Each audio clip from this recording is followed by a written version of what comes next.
Hello, ladies and gentlemen. This is Wrestling with Beer, Episode 9, recorded live on May 31st, 2014 on FTWLive.com. On this month's episode, we're going to discuss bottling tips for first-time brewers, WWE Legends House and why we're still watching, and whether or not WWE should go back to 2-hour Raws. Can you believe it? I don't know. Why are we discussing it? Because we can. My name is Joe, and with me today is Garvin. Say hello, Garvin. Hello, Garvin. All right, the Team Beard is in effect. For this episode, as well as our entire archive of the main shows, the Wrestling with Beer shows, and all kinds of other stuff, check out ftwpodcast.com. Now, Wrestling with Beer, obviously, we are going to review beer. This month's beer is Rogue's Hazelnut Brown Nectar. According to Wikipedia, they were founded in 1988 in Ashland, Oregon. They have a few brew pubs throughout Oregon, Washington, and California. Their philosophy is that every beer should be completely different and should go good with food. They currently produce 14 different brews, including 3 stouts, yum, yum, yum, and 6 ales. Brown ales tend to be darker in color, and they're generally both sweet and low alcohol, but you'll see some variants in that, such as Newcastle Brown Ale, which is bitter, and Sierra Nevada Brown Ale, that's a bit more hoppy. But I'm not a hophead, so I'm more sensitive to it. And this brown's 6.2% alcohol, so there you go. Garvin, are you ready for this beer? Yeah, I just want to say, going by our track record, getting the higher alcohol volume for this beer was a good choice. When I picked the beer, I wanted to find something because I know you are not a dark beer fan. And those of you who are watching the video live can look at my video or Garvin's video. Yep. You can see the balding guy with a beard on the bottle, the star that reminds me of the Rushkis.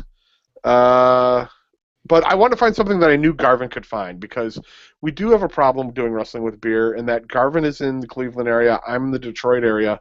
We're not that far away from each other, but finding the same beer, if it's not something extremely mainstream, is sometimes difficult. So I wanted to find something a little more mainstream, yeah, but a little more on the craft end. But it's the same thing that we normally run into for some reason, whether it's Southern Pier or whether it's, in this case, Rogue. You know, I'm getting 2 or 3 versions of Rogue, to different types of beer. You're getting completely different ones. Right. It's crazy. Yeah.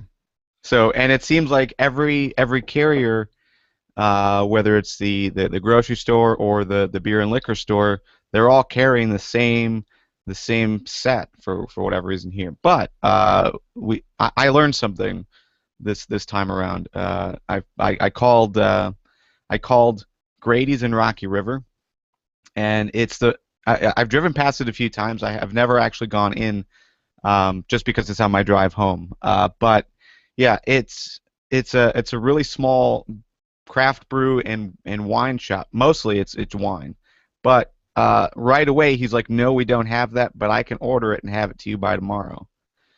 And I'm like, whoa, wait, I only want maybe like a 6-pack. I don't I started to feel bad. I'm like, I don't want you to order a bunch of beer that is just going to sit there because one random guy wants a 6-pack.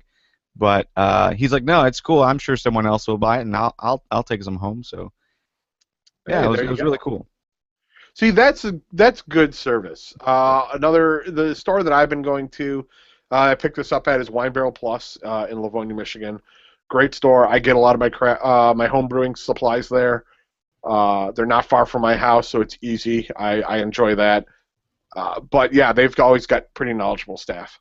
Yeah. So it's always great to have friendly, knowledgeable staff. And just since the intro of the show, my mug has lost so much frost, so I better put some beer in this thing. So let's see here.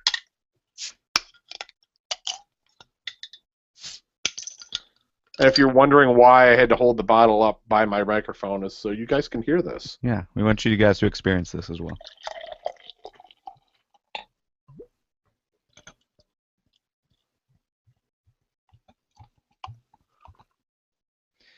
And the other cool thing, this is the first time in a long while that we're going to be reviewing the same beer. Right. Uh, Yeah, or I started to get into that. yeah, And that we have a hard time finding the same beer, so it's nice that we can do this. Usually we'll find the same type of beer and review two different beers. And then Garvin and I have to save a bottle for the other one, and then eventually when we go to hang out in person, which we tend to do at least a few times a year, if not yeah. more, then you got to exchange like, oh yeah, here's that beer. Oh yeah, I forgot what I thought of the beer that I had. Oh shit, well we better have more. Um, so it's kind of crazy in that aspect, but the first pour looks good. It's got a nice brown, reddish brown color. As far as I can see, I've got a decent amount of head. I do not. I guess I'm terrible at pouring. I rarely ever have head. You pour down the side of the glass. I aim towards the middle of the side of the glass. See that I usually initially will pour down the side of the glass, but after I get about maybe a quarter or a third of the way up, I pour right down the center. Gotcha. To allow the beer to create the foam, to Hmm. create the head, and that's where you get a lot of your aroma and actually a lot of your flavor is from releasing that. So, All right, yeah. well, let's taste it. Come on. All right, all right, all We're wasting right, time. all right. Get rid of my coaster here.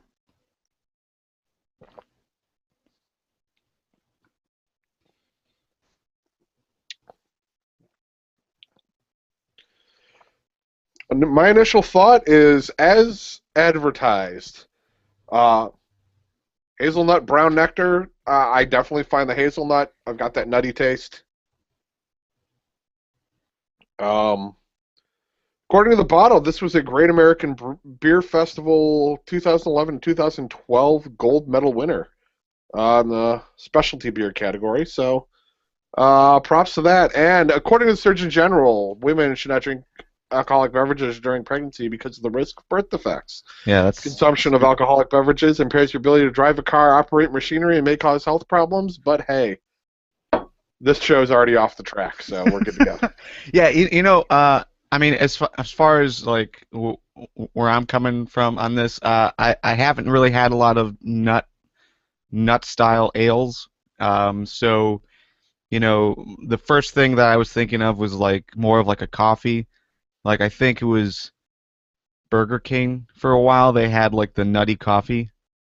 And it was just The a balls really in my coffee. it was just really really strong flavor, like an overwhelming flavor of like that nut. And this does not have that. Does not carry that. I would say this is more along the sweet side, but not too sweet. So it takes the sweet from. I'm guessing that's why they called it a nectar instead of an ale. Excuse me. But overall, I mean, this is nice beer. Yeah, like you said, you haven't had a whole lot of brown ales, and they all tend to have a nutty flavor. So it's definitely interesting to see how various companies do various browns, because some of them taste like you're just drinking peanuts, Yeah. and that's not cool to me. Peanuts are the accompaniment to a good beer, especially nicely salted Spanish peanuts. Fantastic. Uh, My nut of choice is not Garvin's, but in fact is a cashew. So if you're going to drink with me and want a snack, bring some cashews. And that's totally off the rails as well. Anything honey roasted for me. All right. Just throwing it out there. So okay, Beer Advocate scores the Rogue Hazelnut Brown with 91, which is outstanding. The Barrows score is 93. So this is a really highly rated beer, and I'm in agreement right now. I'm in total agreement right now. I think this is very quality. I could probably drink this uh, all year, and it is an all year round beer. Now You you're just making that claim very early in the show. oh, I know. Remember what happened the last time we made a claim like that? Yeah, I can drink this. I And was then right making a by the end of the show, segue. we're like, oh god, this is terrible. I was making a segue to my next point. Oh. But it is an all-around beer. You just have to make that phone call to your local brew store if you don't see it. But if you got Rogue in your area, yeah, all you gotta do is poke and see if they will bring the hazelnut, because it is worth a try for sure. Yep, I'm gonna have to remember to log into Untapped and rate this beer by the end of the show. Real quick, we normally talk about price too. Oh yeah, Um, for a 6 pack, what did it run you? I believe it ran me $8.99. Let me Okay. see if the price is on this cap. No, it is not. Um, so one thing I don't know about Grady's, like I said, I've never been there before, but it did seem like everything was a little higher in price. So I dropped $11 for this. Yeah, I mean, generally, I for paying a non or for paying for a craft beer, pardon me, I am paying usually between $8.99 and 15 or $14.99, depending on the brewery, what it is, and such.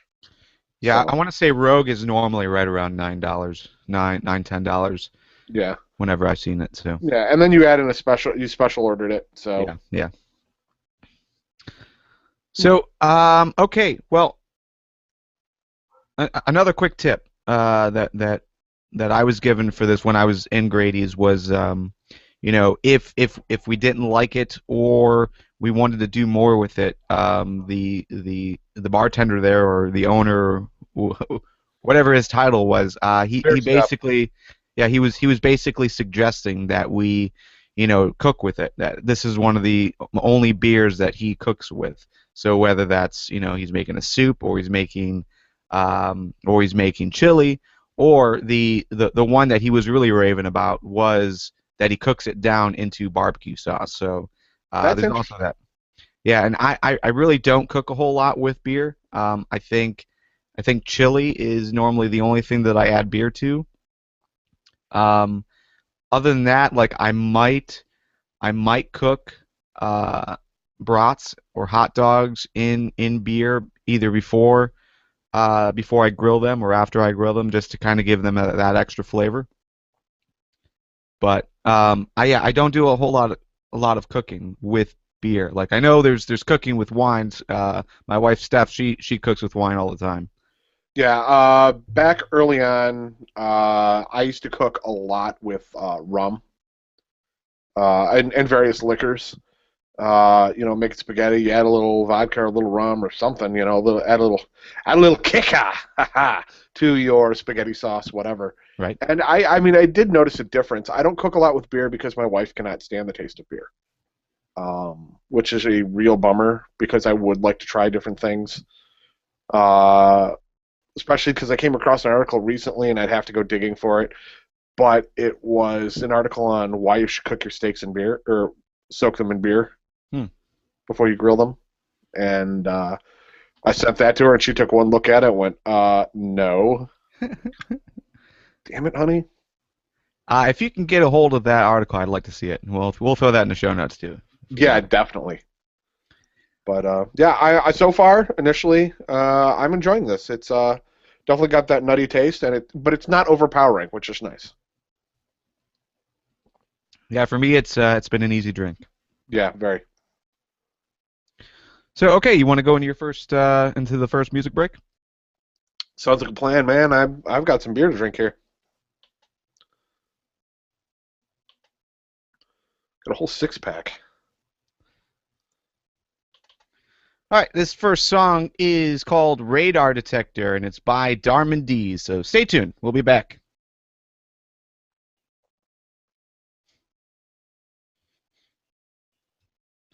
All right, so everyone on YouTube, you're not hearing music because we can't do that. We can't play music over a Hangout. How many YouTube viewers do we have? Two, but I see that as very inaccurate. That's one thing that I've noticed as of late. As you know, I do the other podcast for work, Mm-hmm.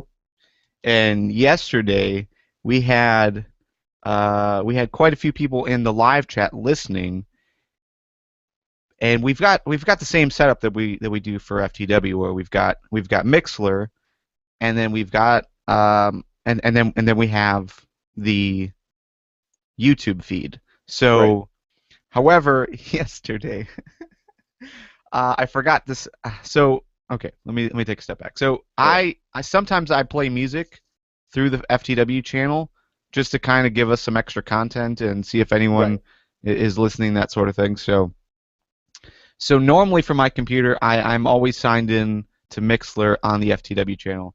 Then I sign out to get into the company channel to do our show. But I forgot to do that. So for the first like half hour, we were playing exclusively. As far as the work listeners go, they were listening exclusively on YouTube. YouTube only showed 2 viewers, but there were at least 15 people in the live chat, all suggesting they were listening. So. Hmm.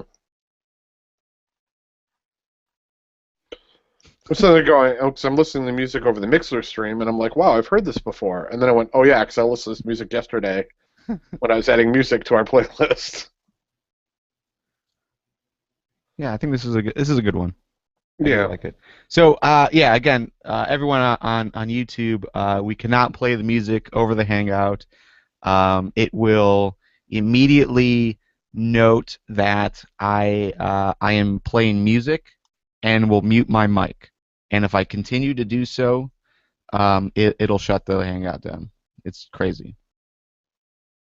Yeah, I don't get it either, but I mean, I understand there's copyright stuff, but if anything, why shouldn't Google just slap a an ad to buy the track and give the money to those people? But you Yeah. know what I mean? Well, I mean, there is some weirdness there because I mean, I've been doing some gaming videos. So Civilization has music that plays the entire game. So I Right. streamed some of that over, and there's 2 things. One, you cannot monetize anything that has like something like that, a copywritten song. Gotcha. But two, um, yeah, it like automatically dings you, but only on like one. So I uploaded like 4 episodes in a row, and only one got dinged with that. I thought that was really weird. So, Interesting. but yeah, it says like if the copyright holder chooses to, they will run ads on your video, but we cannot run ads on our video. Huh.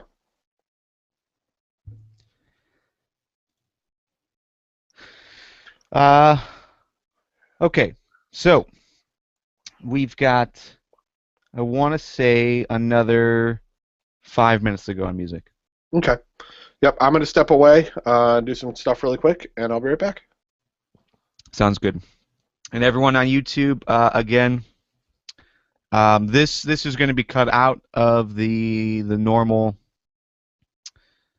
um, the normal episode. So this is going to be on YouTube still, but how we're going to do it is I'm going to download the audio from YouTube and then cut it up, so we can edit out these pieces and then throw it back up so that you guys can watch it on here again. So it'll be an entirely different video as far as what YouTube sees, but what you see, it'll be the same thing. So if you're watching live, cool.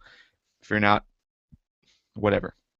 You won't even be hearing what I'm saying right now, so that's fine. But yeah, just something we're trying out. So again, we've got another minute or so on this song. This is the best by USS. And then we have Colors by Group Love. So if you're watching YouTube exclusively, you might want to hop over to the Mixler feed and just experience some of the music we're playing, because at some point we will be talking about some of the tracks that are going on. So, but on that note, I'm going to take a step away as well and go grab another beer. And yeah, we'll be back.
Okay, so let me take this off.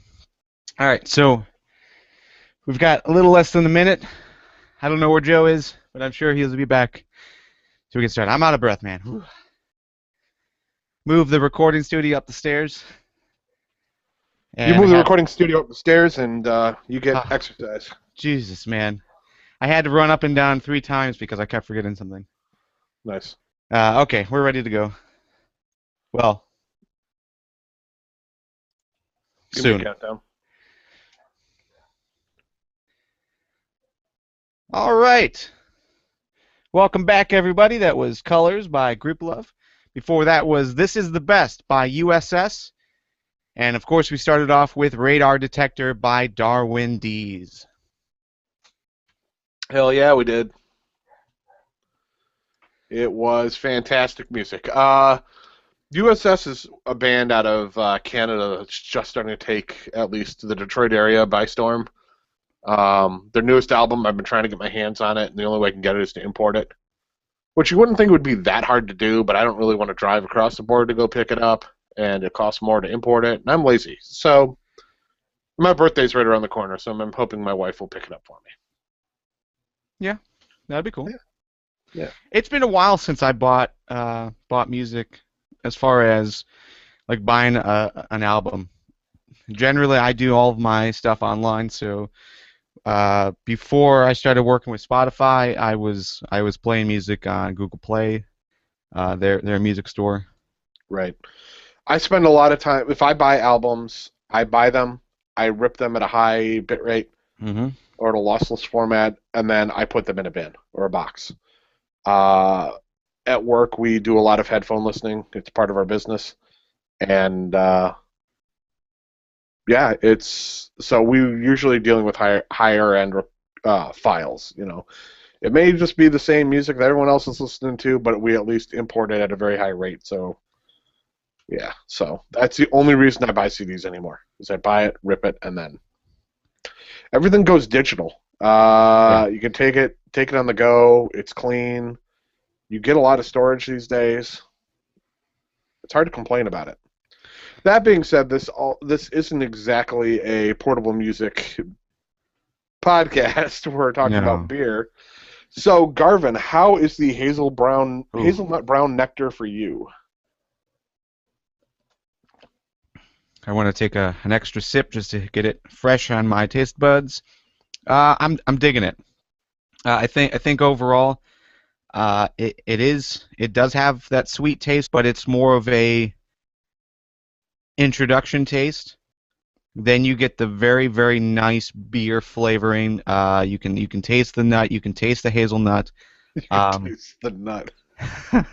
it's all there, Kind of right show out in me. the open for you. But no, it's got a good flavor. It's the aftertaste. I think is really good as well. Yeah, it's a very enjoyable beer, in my opinion. This is a beer that I think if I were going brewery hopping, that I could stick to a brown ale and enjoy the hell out of it. Yeah, yeah, and I really can't say the same for. I mean, I have had Newcastle before, so I didn't really realize at the time that these were in the same genre. But yeah, I mean, I have had Newcastle before, and I could never have more than one. But this one for sure, I think I can have multiple without an issue. Yeah, yeah, definitely. So yeah, it can definitely work in a summer theme. I think this could also work in the fall.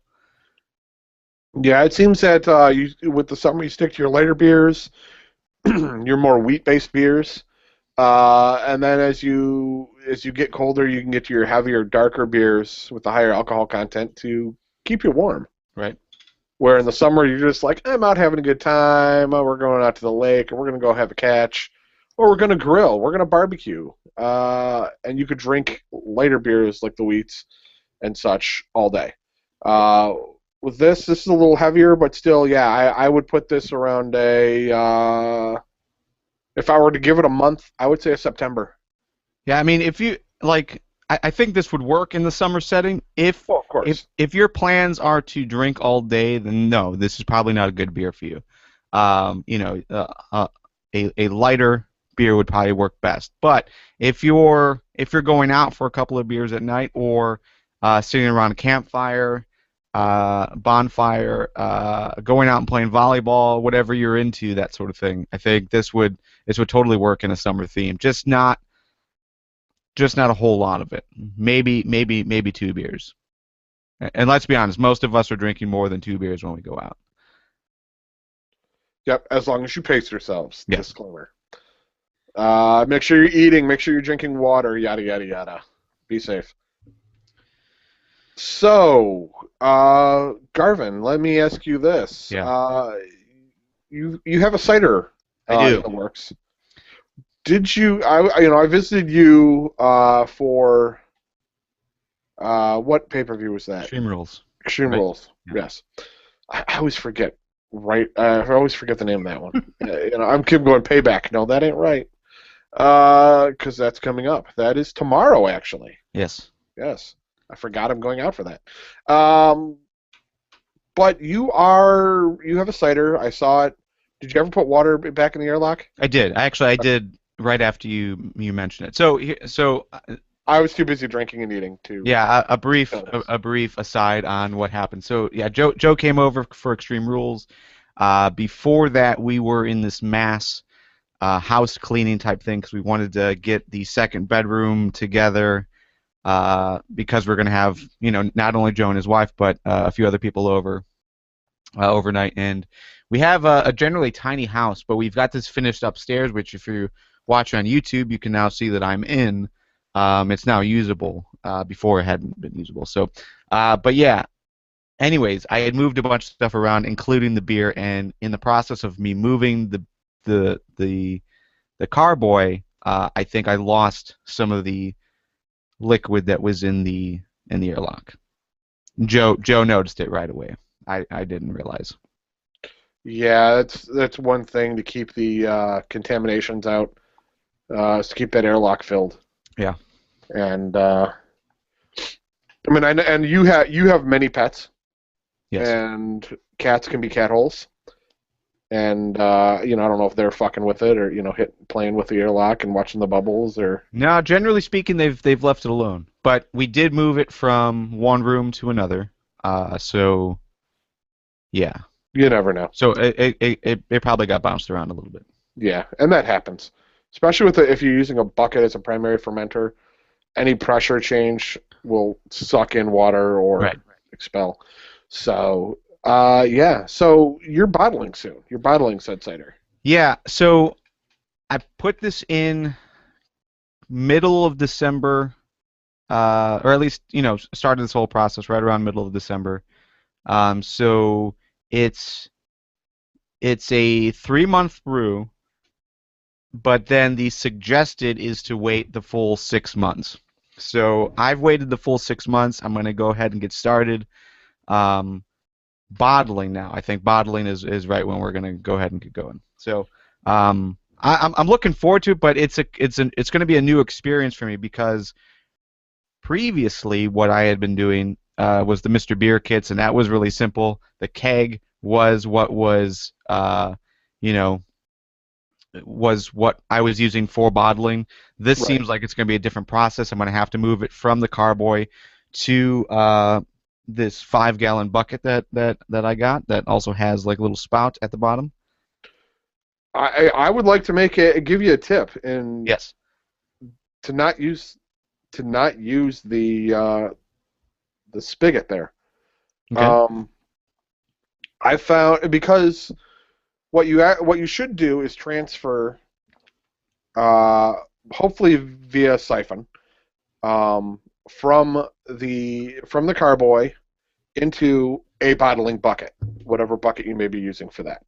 If you do that, you're going to get rid of some of the sediment at the bottom of the bin or bottom of the carboy, which is good. But if you have any sediment still, it's still going to be at the bottom. It's going to sink to the bottom of your bottling bucket, and it's still going to get in because you're siphoning. You're not really siphoning. You're just kind of letting gravity do the work. Right. What I actually would suggest doing is something I do, is that I've got a bottling wand, which is a thin glass or heavy plastic wand, about good length, probably maybe about a foot. Foot. Okay. Around a foot, and it's got a pin, much like a thief. And had I thought about this topic ahead of time, I would have went and grabbed mine. Which I can do if you wanna pantomime for a bit. Well, I've got this thing, and I'm unpackaging it for the first time. It's a rack and fill kit. Okay, yes. So what I would do, and that includes the tube holder, tubing clamp, the 5-foot flexible vinyl tubing, 15-inch bottle filler. Yep. Okay, that you got it. So yeah. So if you're watching the YouTube video, and at this point I strongly suggest you do, take a look at what Garvin's pulling out. I have my pants on, so don't worry. And the camera's not that low. So he's got his part of the racking cane. Yes, this is the curved racking cane. It's got like a little clip on it, which is nice. And a dog in the background. Hi, Odo or Buster? This is Odo. Okay. Odo's making his podcast debut. Oh, he's made several debuts, just not visually. Yeah. Okay, what else do you have? This guy, I think, is maybe the 15-inch bottle filler? Yep, that is the bottle filler. It's got a pin on the one end. Yes, pin on the one end. It's got a little spring on it. Yep. Well, spring not necessarily needed, but it works. Okay. You should also have your hose in there, as you mentioned. You're going to drop your wand. There you go. It's off to your right. Don't roll over it. I see it. Okay. I do not have a roller. I stick with the wooden chairs, sir. All right. So we got that guy, and we have the tubing. Yep. Which got itself like a little tube clamp as well. So what I would actually do is you take the once you can use that hose and the racking cane. The racking cane didn't come with another piece that it would move up and down in, like similar to a thief. Well, it's got this little guy on the bottom here. Okay, but the nipple. cane, right? But the cane. Okay, it's hard for me to tell. Is the cane inside of a tube? No, it's just a tube. Oh, okay. Because what I was using is it's that cane, and a bigger tube that you can essentially pump it in to get a siphon going. Use that. Transfer a little bit into your bottling bucket, a little bit of whatever you're adding. Okay. Then you take your. At some point, you would have taken your sugars and a cup of water, and boiled them together, mixed them together, and boiled it for about 5 minutes. You have a sugar water consistency. This is for cider, because I didn't remember seeing that. I do this for beer. This is how I do it for beer. I haven't done a cider yet. Okay. But this is your priming sugar. Instead of adding it individually to every bottle, what I would do is you're heating it up into a liquid, and basically making a liquid form of it, adding it to the substance so that when you add the rest of your cider or your wort, if you're doing beer, you would add it together and it would help mix and make a more consistent carbonation throughout all your bottles. Gotcha. Then I would stick the bottling wand on the end of the hose, get a siphon going again with the wand put the wand in an empty bottle so that the pin is depressed. Correct. Get the siphon going. Fill that bottle. When you lift up the wand, that pin will drop down and stop the flow, but because you still have that siphon going, it's still going to have the pressure. Right. So that it's easy. You're not. If you use the spigot, you're waiting on gravity. You wouldn't be using your racking cane. Yeah, no, that's a good thought. So, I mean, it's less mess, and you can make sure you get more out of your. I guess you wouldn't. It helps lessen sediment because my cane anyway had a slight filter to it, to help keep out sediment as well. Sure. Yeah, I don't think I have that. I'm actually another aside, I am noticing there's like a little crack here in my wand. I'm gonna have to pick up another one, I think, which So is a yeah, little disappointing. yeah. I But mean, it's worth a look to see if they have the. It's basically, I mean, you've seen The Thief, right? yes, It's basically, it looks like a thief, but without a pin at the bottom. It's got more of a cup yeah, to right, help filter, and it's got a cane that goes down the center, and you would just move the cane up and down in the tube when it's immersed in your beverage to start the siphon. Once that's done, you hold it to the side or clamp it like you had that little clamp on the end, and that's what I would recommend. I've found that I've had very little mess doing it that way, unless I wasn't paying attention and overfilled the bottle. But it's actually a fantastic device and method.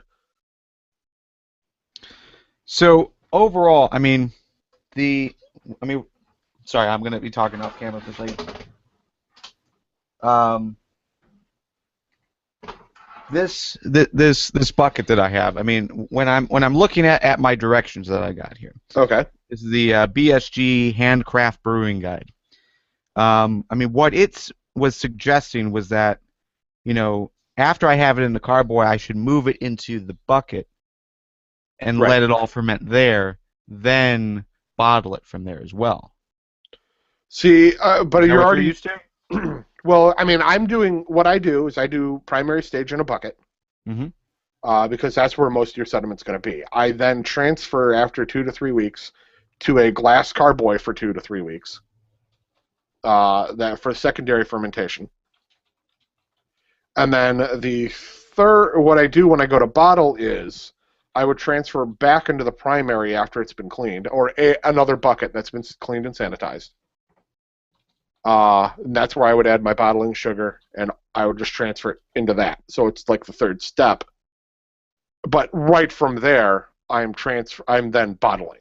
It's not sitting there for more than an hour. Right. Okay. Yeah, because I'm curious how this is all going to go, because just looking at the book for guidance basically, and then remembering how I did this, which is different. I've kept it in the carboy the entire time.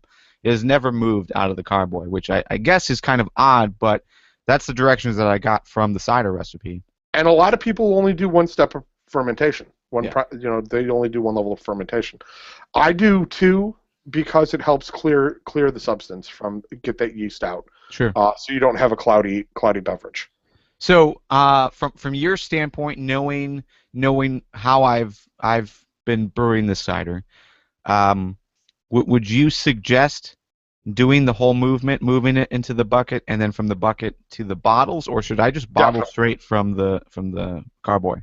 I would definitely move it to the bucket. Okay. And again, why?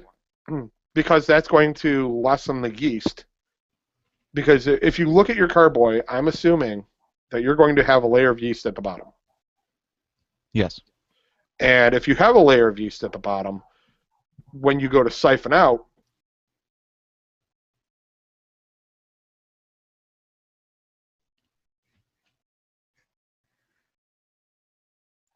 I apparently have Dogfest going on upstairs, and I just shouted, if anybody saw the YouTube video. I'm going to have to go beat some dogs momentarily. That being said, because the wife's not home. That being said, no, I would definitely move it, because you have too much yeast. You have a lot of yeast at the bottom. If you're going to siphon from there to a bottle, you're going to end up sucking up more of that. Right. I mean, it's just part of siphoning a liquid out of a container. If you transfer it, at least you're lessening the amount of yeast that's waiting. So you see it more as like just an extra filtration. It's a filtration thing. Right. Okay. So I would definitely transfer to the bucket. If you're adding priming sugar, I would add it there. Okay. That way you can get a good mix, and it's separate. You're not having to do every individual bottle. It's just filling with your racking, or filling with your cane there, your bottling wand or bottling cane. Okay. So yeah, and again, I think I forgot to add. This recipe in previous show notes. So we're gonna definitely add the recipe I've been following in this week's show notes. I'm writing a note right now because I think I forgot last time. Yeah, I may have to get the recipes for the two beers that I'm brewing. Yeah, let's talk about what you're doing. Okay. So I have two beers in the works. I went willy-nilly crazy 2 weekends in a row because the wife's been working. And I started brewing a couple of beers. Let me grab those recipes right now. One is a cream ale, and the other one is a wheat. The first was called a Liberty Cream Ale off the recipe that I was basing it off of, and the other one is Boundary Waters Wheat. The cream ale, it's pretty straightforward. It's 6 pounds of gold malt extract, 8 ounces or 2 ounces of Cascade hops, 8 ounces of carapils grains. Yeast, I believe I went with the White Labs California Ale yeast. It's a very light beer.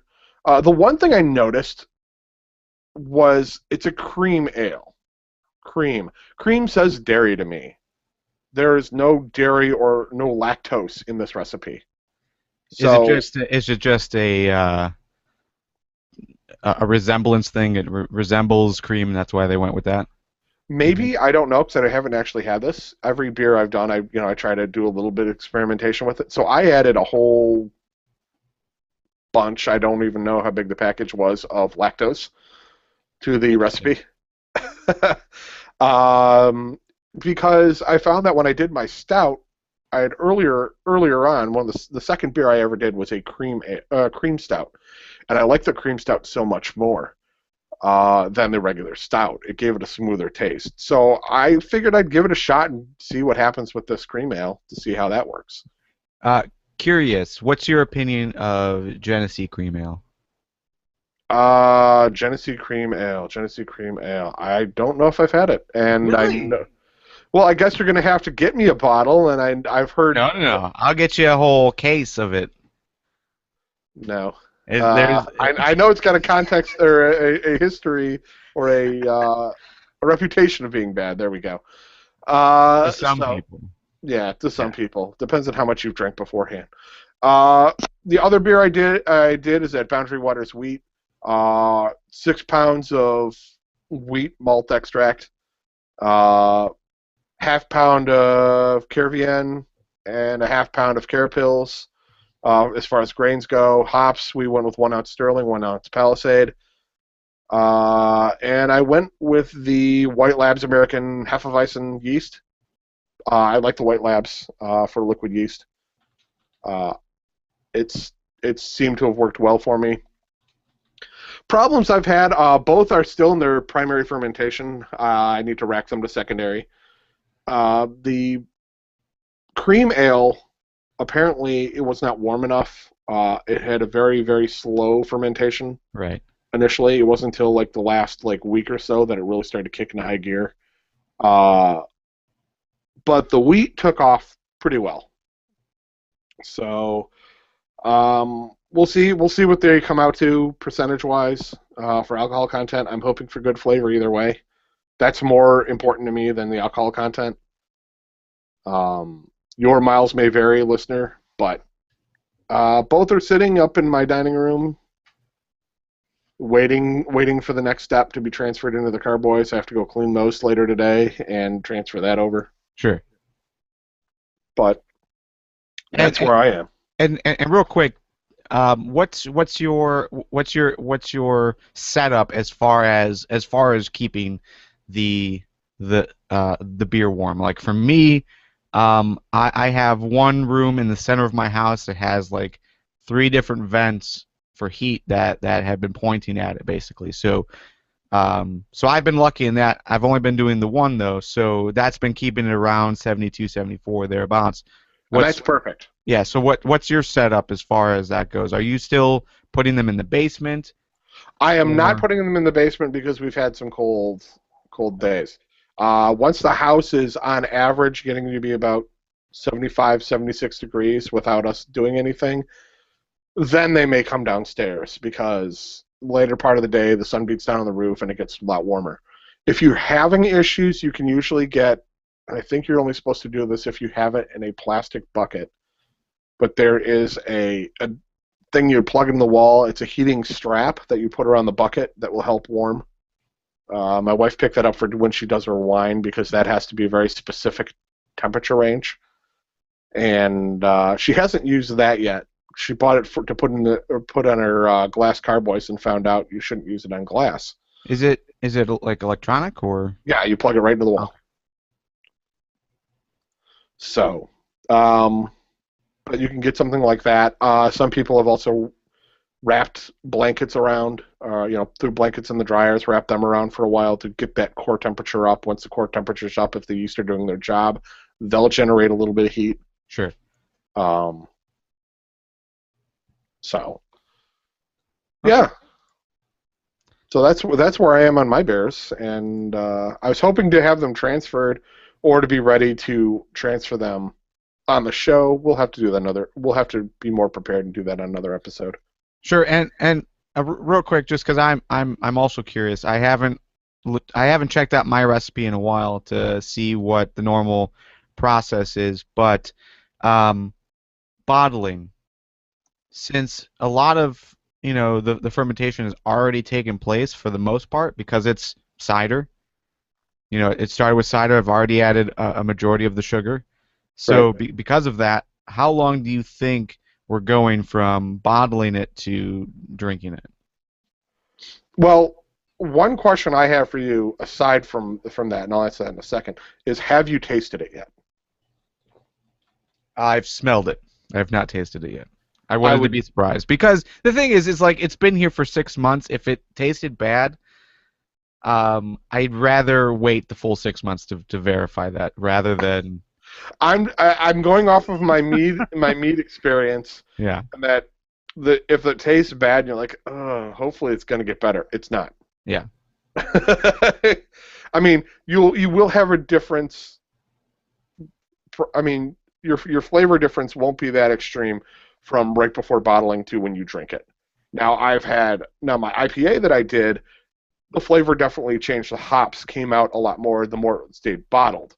But generally, anything after 2 to 3 weeks is usually a good time to wait after you bottle to give a first drink. I prefer a month to 6 weeks, but you don't have to, just to make sure it's got time to mature. Yeah. Yeah, and I do need to go through this recipe again and kind of verify everything that was going on. But yeah, the thing is that generally I've never had, like, when I was doing the Mr. Beer stuff, like I had tasted it right after I bottled it just to kind of see where things were, and that specifically needed the extra fermentation stuff. And it always tasted really bad. It tasted bad, but with the extra fermentation, that did help. Once in the bottle, I mean. Yeah. So, but okay, cool. Yeah. So I mean, that's where I'm at. That's where you're at. I wish, in a way, it was kind of where you're at because I don't want to buy beer. I want to drink my own beer. And I need to really go through and see what I have left of the last few beers: the stout, the pumpkin ale, and if I've got any more of the Hefeweizen or the IPA left, just to condense and see how many bottles I have, because one 5-gallon batch of beer is usually 48 to 52 bottles of beer. We're talking 12-ounce bottles. Standard bottle, yeah, 12-ounce bottle. Yeah. So what I've been doing, I want to say was the 16-ounce, which is the flip top bottles. Just because that seems easier. There's less to buy. When you buy those bottles, it comes with tops, and it's reusable in that instance. You don't have to buy new caps, which I kind of appreciate. But eventually, I will get into the capping. Yeah, and it all depends on how fast you drink your beer. I enjoy beer. I don't drink a lot of beer. I'm not drinking a beer every night or 2 beers every night. I'm not. I have friends who keg because they drink a lot of beer, or they keep it on tap. I don't have the keg set up yet. But I like to give my beer away. I enjoy the brewing process. I like different beers, and I like to give my beer away. So it's a lot easier when I can give my beer away and not have to worry about the bottle coming back. Right. Um, and bottles aren't expensive. No, not at Uh, all. Neither are caps. So if I've got to invest in that, okay, I'm spending, True. 30 or 40 bucks, but I've got a shit ton of caps and enough bottles to do a whole batch or two. And if I'm going to need around 100 bottles, I need to really take stock of what I have, start cleaning them out, start sanitizing, start prepping, and find out how many more bottles I need to collect so that I can bottle everything I've got. Word. Yeah.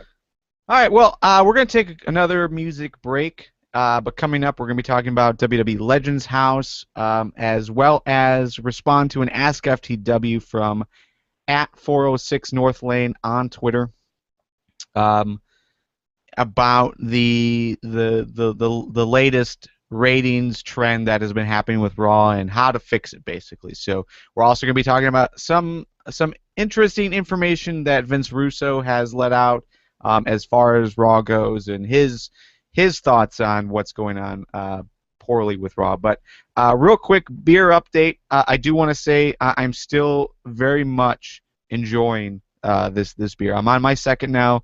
I'm gonna be on my third by the time we get back. But yeah, this tastes great. Mm-hmm. I just finished off my first. I'm definitely going to get the second. And I may have at least a third, if not a fourth, by the end of the show, especially because I have to go visit relatives later. Hmm. I got a clear day. I'm gonna play some Minecraft today, so. It's what I did before the show. All right, we'll be right back.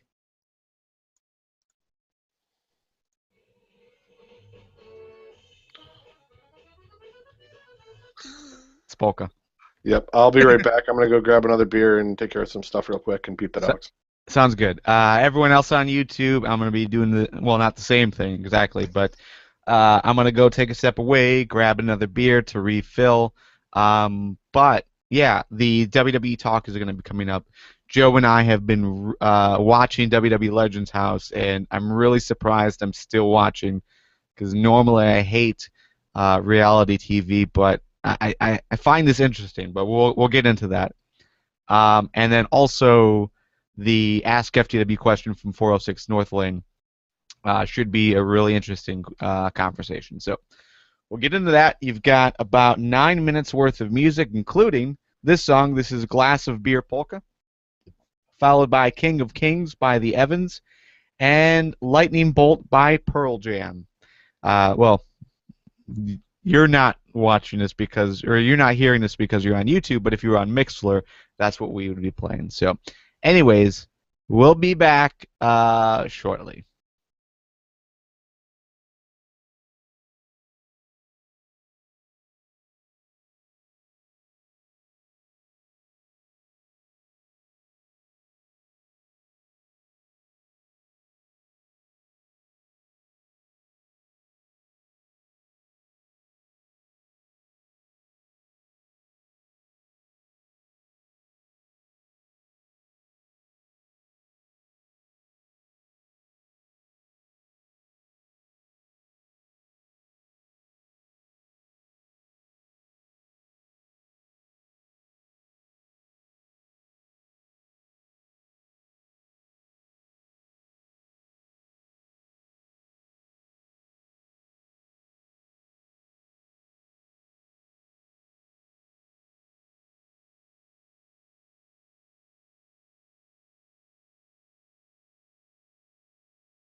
Okay, guys, we've got another 4 minutes or so with this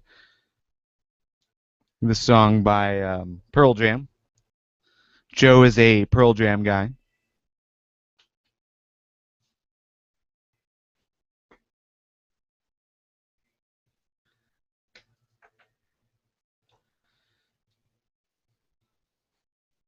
I wish you guys could hear the music. One day, YouTube will allow us to do things illegally, like stream music over the air.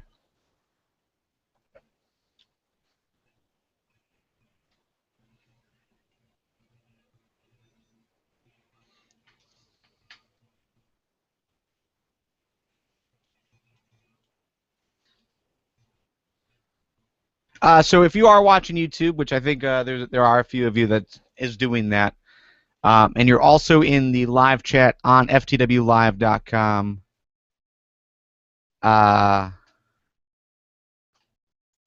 Hold on a second.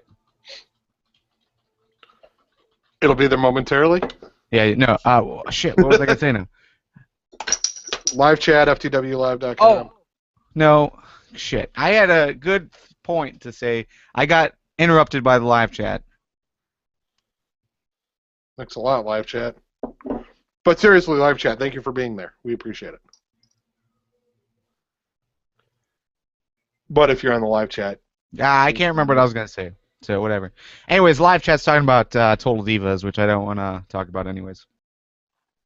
I guess that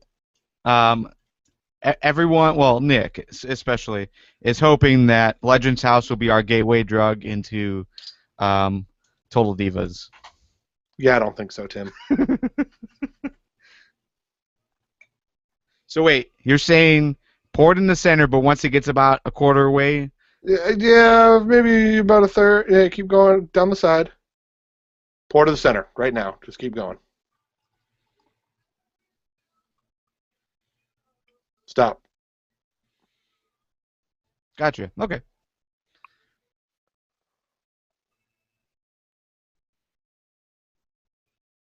Now you can just stick your nose over the bottle and taste it. Okay.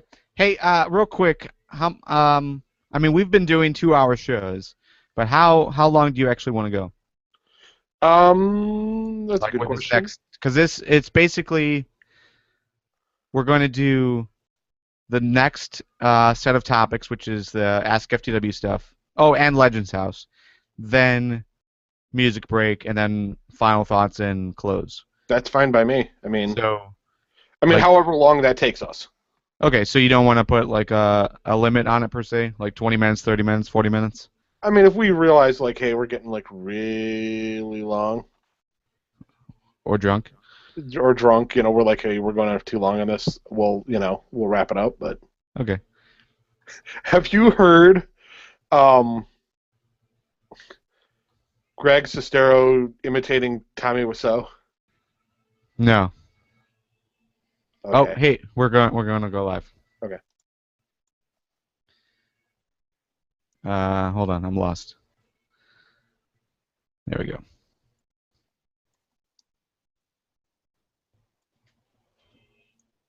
All right, and we are back here. Welcome back, everybody. You just heard Lightning Bolt by Pearl Jam. We started off the music break with Glass of Beer Polka by Those Damn Accordions, as well as Drew Carey. And then also King of Kings by The Evans. So thanks for joining. We just lost Joe for some reason, but I'm sure he'll be back momentarily. And yeah, so overall, Joe, Pearl Jam. Can I throw one complaint about Pearl Jam up? Sure. Why do they fade out like every song? It seems like why can't they just end a song? I don't know. I do know that I ended up getting tickets to their show in October in Detroit, and I am beyond pumped. And my wife has recently become a Pearl Jam fan, and she is beyond ecstatic. Cool. I mean, it's good music. It just irritates me that they never end a song. It's like there's this fade out every single time. It seems, at least. Just throwing it out there. No, maybe it's just the stuff you've been hearing, because I know they do it Possibly. sometimes. Well, the radio play shit, you know. All right, so real quick before we continue, I'm throwing a link into the live chat right now. This is the recipe that I've been using for my cider. It's the Apfelwein recipe. It's a German hard cider. So just so you guys can see like what I've been doing and how I've been doing it. Overall, one note that I've noticed for the first time. Well, at least. Oh no. Well, maybe not for the first time, but this is, I don't know. For some reason, it seems to fit in. But you were talking about how your mead really wasn't the flavor you were looking for, and how I should probably be fearful that this won't taste great per se. But this does say, remember to reserve judgment till after 3 glasses. It grows on you. So, with that said, it's possible that that we'll hate this at our first drink, but once we're drunk, it'll be fine. Excessive consumption of apple vine will get you drunk at warp speed and make you call Edward a motherfucker tomorrow. Oh dear. So, beer update, Joe. Still nutty, still good. Could drink this. Well, I mean, I'm gonna be drinking this first half of the day here, and I'm fine with that. It's good. It helps get the buzz going. Like you said, 6.2. Not a low number. No. In the beer realm. So it's in the upper half. Yeah. So overall, I'm with you. I'm feeling good. This still has a great taste. You know, overall though, I am kind of changing my tune on it. Oh no, here it comes. It's not as bad as last month, where we both decided to try to be as positive as possible about it, but say we'll probably never drink it again. I still will drink this. I just think, you know, the flavor is generally wonderful, but I don't think I'll drink the whole 6-pack tonight. Even though I got a free day, you know. Right. No, and I can see that. I can see that flavor. That flavor doesn't always stick around. Like, you don't always want to drink and have that flavor. You know, it is not. I will go and say that the flavor is not the most easy to drink for day drinking. If this is not a day drinking beer, this is probably a couple beers in, want to change the flavor, have one of these, then go back to whatever. Yeah. I mean, granted, I could drink a growler of this and be okay. Now what's next? It's also a shining example of a great taste test beer, where you get a sampler from the local brewery, and you get the 6-ounce glasses or whatever to try out. Yeah. Then it fits. I think it fits really well into that niche too. Yeah. I mean, I like it a lot. I'll drink it tomorrow. You know, tomorrow is WWE Payback. I don't plan on buying any more beer for that, because I did end up buying 2 6-packs of this just to pay a favor to the guy who special ordered it for me. So, yeah, I don't know. I think I'll still drink it. Still drink it tomorrow. I'll probably still drink it on Tuesday when we do the podcast again. So it's definitely a beer that I can drink often. I don't know if I could sit here and drink it all day. So like what you're saying, if you're a day drinker, like I'm gonna be today, I'm gonna have to switch it up at some point. Yeah, and really, I mean, you can't sit there and eat peanuts all day. You want a little bit, maybe you want a pork chop or a steak or even pizza, some chips, pretzels. I mean, you change it up, and then when you change it up, you appreciate this more. But you don't drink the same. You don't have the same flavor all day. No, unless it's pretzels, like hot pretzels. I could eat those all day. But I would probably change up the dipping sauce. Like I'd start with some cheese, then I'd go with some barbecue sauce. See, there you go. You're still changing that flavor. Okay, that's a good analogy. Thank you. Yep. So next up, we should talk a little bit about the WWE Network and the Legends House. Right. Last time we did the show, we're like, hey, we need a topic. So what should we do? I don't know. Let's do Legends House. That's fun. Whatever. And I didn't think much of it, and I kept watching. Yeah.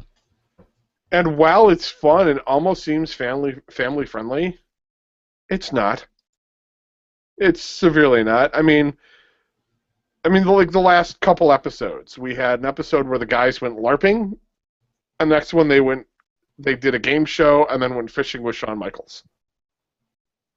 So, like, the guys have already done, like, the Chippendales thing in the past. They bowled a bunch of grannies. Well, with a bunch of grannies. Right, they didn't roll these things down the lane. But they were bowling against them, yeah, in a competition. But the thing that gets me is these competitions are just to ridicule the legends. Yeah. It's not like anybody gets voted off. It's nothing like that. It's just watching these guys fuddle through this. And it's like... So the LARP episode, everybody's like, what the hell? And when these three guys come in the house and they're like, forsooth, we need thy legends to help save Princess Ashley from the Horde, or whatever the hell it was. And we've brought her shoe as proof. They give it to Tony Atlas. So up until this point, I had no idea that Tony Atlas has a major foot fetish. Yeah. And then he goes, yeah, they go to the interview, and he's like, yeah, the guys know that, I really like women's feet, and like the shoes. You get a woman in high heels, and I put my nose into that. And Yeah. you're like, whoa, okay, I understand liking a girl in high heels because it pushes the legs. It does the thing with the leg and the butts, and and all that. Yes. Giggity, giggity, giggity, goo. But no, and so they go to leave, right? And Tony's like, well, we got to go now, and they're like, yeah. He's like, but I just got the shoe. I just got the shoe. Can't I go take the shoe and spend some alone time with the shoe?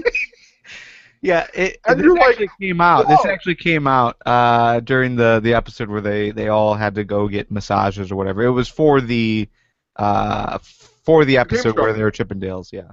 No. They got massages and stuff before the game show. They came back to the house for the game show. No. Yes, because I just watched it the other day. No. They did I go watched get the game show this morning, and that's not what happened. They had to get all put together for the Chippendales, so they all got that's where massages. that's where they got the hair ripped off them. It's the same thing, same episode. They got the hair ripped off, but then they also got massages, full body massages, and they got their feet worked on. They got pedicures. They did that in this episode then too. No, they talked about it. They talked about it in this last episode. I don't know, man. I thought they all got packaged up, and I'm going to go back and look. Yeah, you go back and look, because I'm pretty confident that... they went out to breakfast. Yeah. This episode, they went out to breakfast, and then they had the game show. Okay. And then they went fishing. Right. Okay. So, LARPing. Can I be honest? I enjoy the idea of what they're doing. I think that would be super fun to play. But what bothers me is why did they win so easily?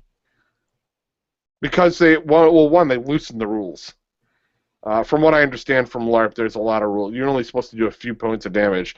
You get Jimmy Hart running around going, fair, fair, fair, fair, fair, fair, fair, fair, fair. Well, the way I understand it is that there's like a charge time, for shit like that. So you can't do that, But it's for TV. They edited it down. They're not going to make these guys do a whole bunch of. But they didn't lose anyone. Like no one died. I think there was one injury, as far as inside of the game, not Jimmy Hart's injury when he ran away, but What an idiot. But yeah, I mean, it just seemed like no one died. They took on, it was eight of them. Eight of them took on an army of like 30, 40 guys, and it seemed like they easily defeated them. And I thought that was really odd, considering just going back to how they were talking about previous episodes. If they went if they went bowling, of course the people who are bowling all the time would win, which we saw. But if you take them into a wrestling ring, the wrestlers would win. So you go into a LARP arena and they win like easily. It's I thought just that how was they. odd. Yeah. Yeah, it's got to be for the TV thing because they're not doing it very seriously. I mean, Jimmy Hart was dressed as Elvis. Yeah. I mean, that wouldn't fly in a normal, from what I gather from a normal deal. I've never actually been that type of LARPing. I've done the vampire, more social LARP thing once a long time ago. Uh, but yeah, so don't let me in with those people. No. But yeah, I mean, it's more for TV that they Yeah, wouldn't. no, I understand. I mean, you can only show so much on TV, but it just seemed awfully one-sided. Right. Well, I mean, who are you going to kill? I guess they could have killed Pat Patterson off. Yeah, and you also have the Fink. They could have taken the Fink out. Oh, come on, man. Fink is the most fit guy on. I'm sorry. But like, just okay. Again, we're harping on small details here, but like, Mean Gene is the healer, by far the slowest of them, and he was never like even attacked. It just seemed odd. That's all. Yeah, I mean, but he probably did what a good healer should do: is follow around your tank and heal, heal, heal. Yeah. Keep that guy alive. That guy will defend you. Piper really seemed to have a lot of fun. Like, he really enjoyed that, being able to beat on people and stuff. Jimmy Hart is an annoying human being, and I can understand why many people don't like him. Yeah. So I mean, like there's two main fights happening right now as far as in this series. There's a fight with everyone and Tony Atlas, and then there's a fight with pretty much, well, specifically Duggan and Tony Atlas, but everyone's kind of annoyed with Tony Atlas. And then there's Jimmy Hart and everyone, but specifically Mean Gene and Jimmy Hart. Yeah, I mean, Mean Gene, for one, he comes across as very ornery, and he's always got a drink in his hand. Yeah. He's always semi-lit. I mean, anything goes on. What the hell? Damn it! Bah, bah, bah. Can you believe Jimmy? Bah, bah, bah. And Jimmy Hart's always whining because he only eats like 3 foods. Like, literally, like 3 foods. Like, soup, Beans and potatoes. beans and potatoes, yeah. Now, I think out of all of them, Jimmy Hart is the only one that apparently, I mean, you hear Piper say that he never really played a character. That's just who he was. A little exaggerated, but that's who he was. Jimmy Hart, his character that he played for so many years, that is apparently who he is. Yeah. He's just this weaselly guy that runs around and talks a whole lot more than he needs to. Yeah, and you see Pat Patterson's going off about it in the episodes. Everybody goes off on how Jimmy's like, well, what about we do this? How about we do this? How about we do this? How about we do this? How about we do this? How about we do this? What about this? What about this? And they're like, dude, focus on one fucking thing. And in that instance, to watch him get annoyed is funny, but I want to punch the guy in the teeth. Yeah. But I will say there's one bone of contention I have with you. I think there's just a disagreement that you and I have about Mean Gene. Mean Gene, I understand he's always carrying the drink, but I don't think he's always drunk. I think he's... Watch his eyes. Well, he's old, man. He's what, in his 70s, 80s? It got to be in his 80s, but he's always got... You'll watch it. As the day goes on, his eyes get glassier, he's get a little more red, and he slurs a little more. Well, they do stay up late for him. I think he takes naps. Because, like, you'll see him, like, when the second episode where they do the game show and the fishing, Shawn Michaels shows up, everybody's dressed but Mean Gene, and Mean Gene's just sitting there in a bathrobe, and it's got to be like 11 o'clock noon. Well, but he's retired. All these guys are fucking retired. Yeah, but I mean, like, a regular person is retired when he hits that age, where you don't have to get up and do stuff, especially a guy with money like Mean Gene. Why? Well, I don't necessarily I, see what's wrong with being in your you could say bathrobe at you 11. could say the same thing about Flair, and we know he's had a shit ton of money troubles and needs money. So you don't know if he's actually got money. Okay. If he's actually got money, well, he might not have been doing this show. Yeah. Well, I just equate what Mean Gene is doing, always having a drink with him. I've got a neighbor down the street who carries a little Scotch glass with him, and he's drinking while he walks up and down the street. But I've talked to him. He's not drunk. He's sipping it, and He's like the guys from Trailer Park Boys. that's where I was going next. Trailer Park Boys. There's that one guy, and Julian. he's not drunk. But he's just carrying that drink. It's more of like a He like a keeps the safety buzz blanket. going. Yeah, it's like a safety, but it's like a safety blanket. It's always there, and he's sipping it as he goes. He's not refilling it all the time. So, and you rarely see Mean Gene refill his glass, except for when Tony Atlas is annoying him, and then he'll go inside all the time. But yeah, the game show episode where guys are cheating and stuff like that, it's like, okay. To me, that was kind of funny to see how well the guys work together. Mm-hmm. With their roommates and just kind of doing the honeymoon game or the newlywed game. Yeah. And then they go fishing with Shawn Michaels, and I'm like, yeah, whatever. To me, that was like wasted time just to put Shawn on, because he really didn't do a whole lot. It felt like 5 minutes. Yeah, 40-minute episode. Yeah. But to me, it was like 5 minutes out of that episode, but it seemed like so long. I think the creepiest thing to come out of this thing was watching Hacksaw Jim Duggan turn into a lost puppy, when fucking Rowdy Piper goes off to do a commercial or some shit. He's got a booking that he goes off to. Yeah. And Duggan is like, the phone rings and he's running to it. He's like, oh, it's Piper, it's Piper. And it's not, and you see him get so dejected. Yeah. And I'm sure those phone calls were spaced out throughout the day, but they jammed it all in about 2-3 minutes. Yeah. Okay. So I didn't realize that this could actually take place at a reality show like this, where they're all trapped in the same house for 6-8 weeks or whatever. But yeah, Piper does leave. Piper leaves to go do an autograph signing for 2 days.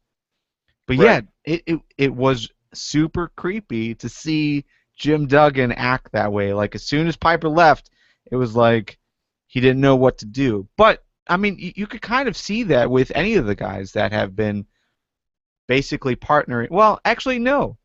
No, you couldn't see that with any of the other guys, because everyone kind of interacts with one another. Jim Duggan and Piper, they don't interact with anyone else except for each other. Yeah. So I could kind of see it. I can kind of see why he's acting that way, because he really hasn't connected with anyone else except for Piper. But it was creepy, for sure. Yeah, it's a little weird, especially for guys at that age. And those two guys, they've said they'd see each other at shows and kind of nod or, whatever. Okay, how's it going, buddy? But they never talked. Now, like, they're like a couple, and it's creepy. Like, man crush. It's just like, I don't know. It's a little much there. Yeah, but it does seem I'm like... thinking this was shot like 3 years ago. Yeah. This is in prep for a 2012 network launch. Yeah. When they thought they were actually going to get a channel. So to wait this long, I wonder how their relationship has changed. Do you think they spoon? Yeah, it is interesting to think, like, what is happening now. This is like, I mean, we've seen Piper come out in interviews and talk about how he didn't like the show and how he doesn't like how he's being portrayed and that sort of thing. We really haven't seen much of anyone else come out and talk about it yet. But it would be interesting to see how this is continuing, Yeah. So, do you have any other comments on Legends House, Garv? No, but I like it, and I want to be clear. I want it to be clear because the live chat is trying to stir up some shit, and it's not going to happen. Especially Nick. Legends House is not going to be our gateway drug to get into Total Divas. We have no interest in Total Divas, and we'll never watch it. Correct. Just throwing it out there, putting it down, so you guys understand. We will not be reviewing Total Divas. I have no interest in knowing any more about John Cena or the Bella Twins. Daniel Bryan, maybe. Maybe. I would like to, pick his brain about beard care. Yeah, that'd be great if we actually could get him on a show of Wrestling with Beer just to talk about grooming tips. Yeah. I'll work on that. I will reach out to him. Let me write that down. Yeah. That'd be wonderful. So, we should probably move on to Ask FTW. 406 North Lane has written us and asked the question, will declining ratings finally be what gets us back to tightly booked, enjoyable 2-hour Raw shows? Yeah. In an article posted this week entitled Stop the Bull, the real reason behind the Raw ratings, he explains. Who explains? I'm sorry. This is Vince Russo. So Vince Russo was interviewed as well to kind of talk about his thoughts on why ratings have been declined. So obviously there is a push from us fans. We don't want to watch 3 hours, but Vince Russo is, mostly seen in a negative light. But he does bring up a few things that we've talked about on the show before, as far as our experience and what we don't like about it. But it's not necessarily 3 hours. It's not necessarily because it's PG era now, but just the way WWE is handling things. So, do you want me to go through this and talk about the different points? Okay, so Vince Russo in this interview, and we're going to kind of combine these things into one topic to talk about. But Vince Russo basically he was interviewed for this article. We'll have this in the show notes as well, so you can just read the whole thing. But in this article, he said, that he almost considered going back in 2002 because of the fact that the ratings had dropped so far after he had left. But today, which is 12, 14 years later, the ratings are still where they were when Russo left, right before 2002. So, we can look at how the Attitude Era was better. We can hypothesize why and pinpoint PG era and say that's wrong, and that's what's causing all of these ratings issues. But the fact is, it's not just that. It's not just everything. There's one argument point that I make all the time, and I'm gonna kind of step away from that. But I keep saying, at the time that they were getting 7.0 ratings or 6.0 ratings or whatever, it was because there was nothing really else on TV. That was before we would, like, all of us had, 1,000 different channels that we could watch at any given time. So, and this was also before streaming. But what he points at is the fact that the NFL has never dropped ratings. They have actually gained ratings, and it's not because of illegal internet streaming. You can stream NFL games, you can stream NHL games, you can stream a bunch of different things, but the only group seemingly complaining about it and saying that that's causing the ratings fall is wrestling, and it's not necessarily the case. So one statement I kind of want to pinpoint here is, WWE, and this is a quote from Vince Russo, in attempting to obtain all, the WWE has literally alienated or turned off half their audience in the process. Don't believe me? See what the community has to say about last night's Raw today. And he's talking about the IWC community. So, yeah, they loved Raw I'm sorry, they love to see the Shield brawling with Evolution at the end, but the baby bull, not so much. And what about the families? What do the families think? The parents and the kids. What do the kids think?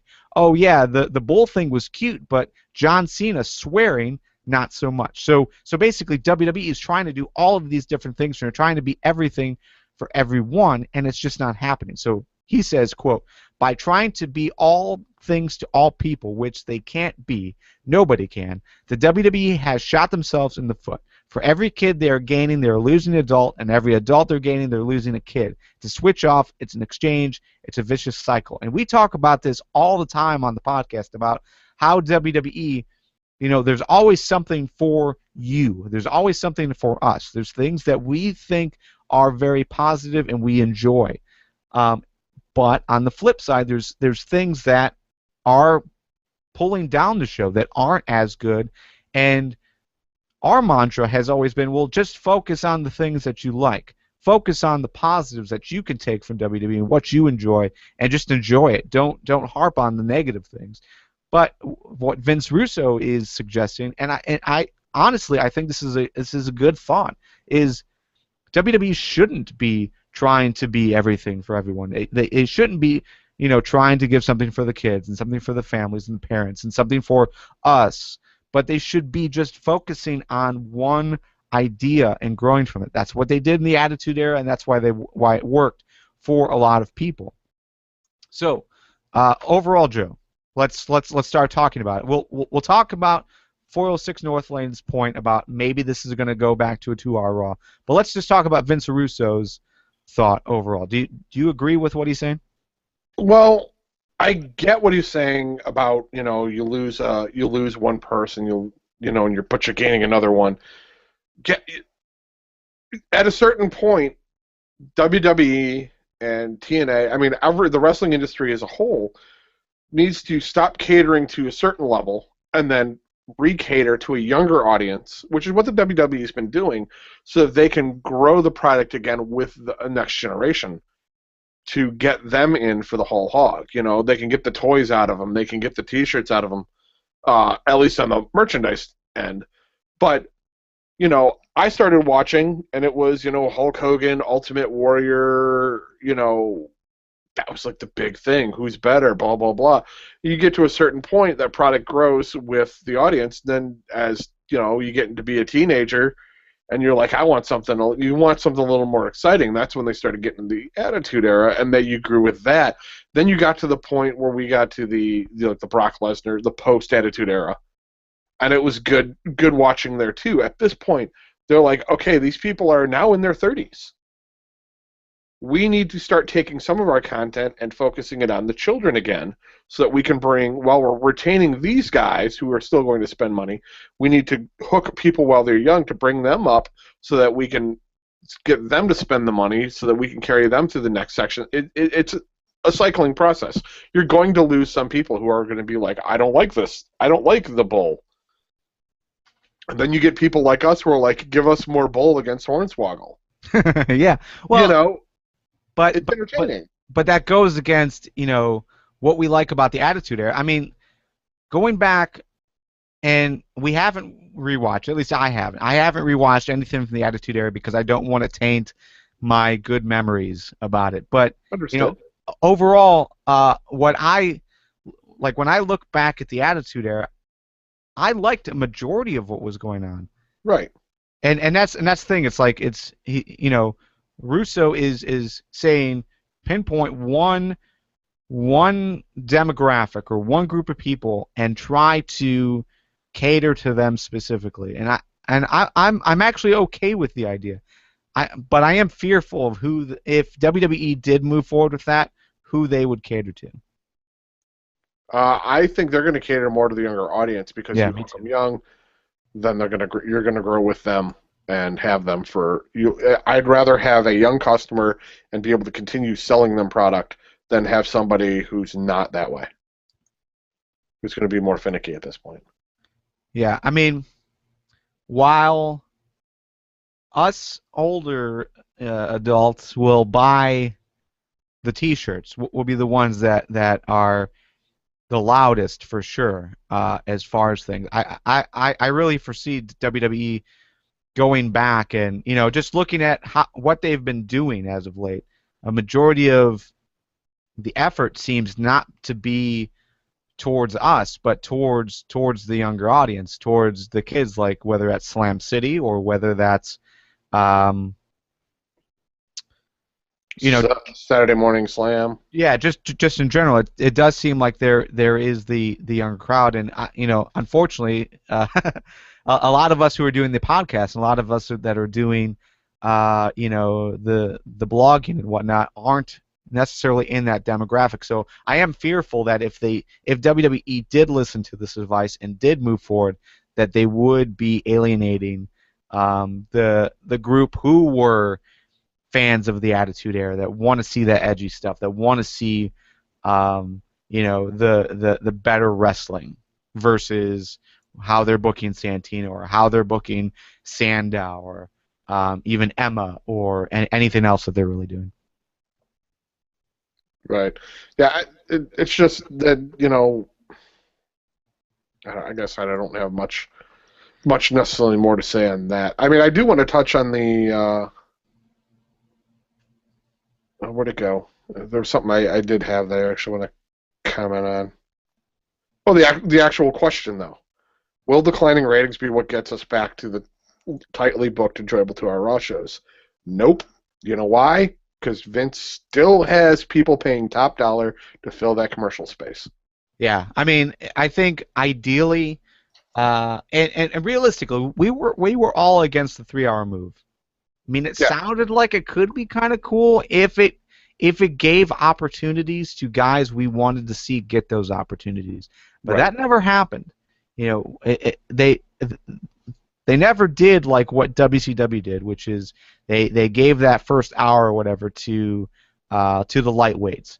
I think that would be cool, or to the mid card. I think it would be cool to see, some part of the show, longer than a 5-minute match or 10-minute match, dedicated to the mid card, so we can kind of get a general feel for everything else going on. But we're not. WWE is doing what they have been doing since 2002 thereabouts, when this whole change started to happen. They really haven't put WWE Raw into a spot where it really is giving something to everyone. It seems to be, they're focusing on. Well, you know what? It doesn't really seem like they're focused. It seems like they're giving 5 minutes to this group, 5 minutes to this group, 5 minutes to this group, 5 minutes to this group. There's no consistency. So because of that, I'm in agreement. We need to get back to a 2-hour Raw. I think there would be some better consistency given, but I don't think I don't think going to a 2-hour Raw would give those opportunities back. Just like the 3-hour Raw didn't give the opportunities to a guy like Dolph Ziggler, a guy like Damian Sandow. I think we're still going to get the same shit. Yeah, we're going to get the complete same shit. It's going to still be the storylines that we're still getting. Nothing's going to change on that front. Yeah, and I think generally we dislike Vince Russo. We constantly talk down to Vince Russo. Not just our podcast, but bloggers, people on Twitter, people on Facebook. That seems to be the hip thing to do, is jump on the Vince Russo sucked bandwagon. But he speaks very well in this. I completely agree with what he's saying, because there is no main focus. They're trying to be everything to everyone. It really doesn't allow them to put an anchor in a specific demographic and get that audience that they once had. That audience that would watch from beginning of Raw to end of Raw. I'll be honest. I never watched the last hour of Raw. Never. I'm sorry. I never watched the last hour of Raw live. I watched the first 2 hours of Raw, but I always watched the third hour the next day. because I Yeah, know it's going to suck. I know it's, as far as my opinion, it's not going to give me what I'm looking for. That second hour seems to always give me what I'm looking for, whether it's good matches or storylines that I'm invested in. Whether it's the Daniel Bryan thing that always seemed to happen during the second hour. right. CM Punk was always during that second hour, so that's where I always keyed in. I never watched the third hour until the next day, which is I kind of fast forward through it. Yeah, I do that a lot myself. I watch I'll watch usually the first couple hours, and then I go to bed. I Yeah. usually catch that third hour. I either get half. I usually go to bed around 10 or 10:30, so I'll watch a bit of it, but I never get the full thing because it's too damn long. The time slot for me is not adequate. I'm old now. I go to bed at a decent hour. I got to work the next day. Got a lot on my plate. So I'm starting to sound like Obama when I say I got a lot on my plate. So when you are like the president and you go to bed earlier, you tend to find out that you can't have as much time for things like Monday Night Raw. Now, it's good that they target the youth because we have to worry about our education. And okay, I can't do this anymore. Oh dear. That kind of hurt. All right, Joe. So I'm looking at time. Do you want to take another music break before we finish it off? Yeah, let's do that. All right. So overall, 406 North Lane on Twitter. I mean, I love the idea. We both love the idea of going back to 2 hour Raw, but the idea that ratings will cause a tightly booked, enjoyable 2 hour Raw, I don't think we'll ever get to that point again. 406 North Lane, Greg, I know who you are. We're old. I don't think we're ever going to be the demographic again that WWE is targeting. And unfortunately, and that's just the thing. I mean, it's never going to be what we want it to be because despite Vince Russo being right in this situation and that they should focus on a specific demographic, A, that demographic is not going to be us, and B, they're not going to do it because they're making money. And right now, considering what's going on in the WWE landscape as far as financially, they have to make as much money as possible. So, all right. We're going to take another quick break. This is going to be about a 15-minute break. We got our Aquabats song of the week going to open this up. This is Giant Robot Birdhead by the Aquabats. And when we come back, we'll give you our final thoughts on Rogue Hazelnut Brown Nectar. So stay tuned.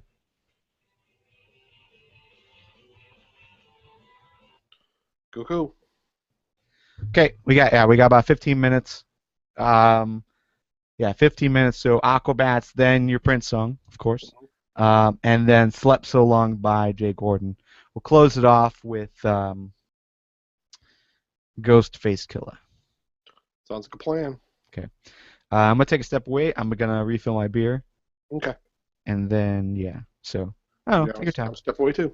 Yeah, everyone on YouTube, we're going to be back probably within the next 10 minutes. But, yeah, I don't know. This beer, though, this beer is good. Rogue, let me pull it up for you. Here's the label. So it is Rogue Hazelnut Brown Nectar, ale with natural hazelnut flavor. It's very good. It's not something we would probably drink all day. I said I wasn't going to, but I may. Haven't quite decided yet. So, but yeah. Anyways, we'll be back in a few minutes.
All right, guys. I am back here. As am I. Oh, hey, Joe. So, it's being talked about in the live chat as far as everything we talked about. So, Nick, well, I don't know. Have you checked out the live chat? I actually haven't. I was wrangling the dogs, so. So, Robert was saying Attitude Era was the classic era of wrestling for us, and everything what Vince Russo is saying is right. Um, and then I don't. also Nick was saying, as for the topic at hand, a lot of Russo's ideas sucked, but he doesn't serve a lot of the hate he gets. That's a product of the, you know, as far as a majority of our hate for Russo is primarily on everything that Jim Cornette has ever said about him. I don't think so, because there was some crazy shit that went on. But I also think I don't consider the Attitude Era the classic era. I consider the '80s the classic era to me. That was what I grew up watching. Yeah, I'm But guessing I'm I'm I'm guessing Robert different. is in his 20s. Yeah. Yeah, I'm different in that I didn't have cable. I Yeah. never had cable, so I didn't get to actually watch Raw until 2006. Like Yeah. I I missed out once WWE Superstars went off network television. I didn't have any TV. Like I was out of wrestling. So, and that was really the only wrestling I got, unless a friend had a pay per view. Because if once they started doing Raw, once they went over to like cable, I was done. I was done. Wrestling was not a part of my life.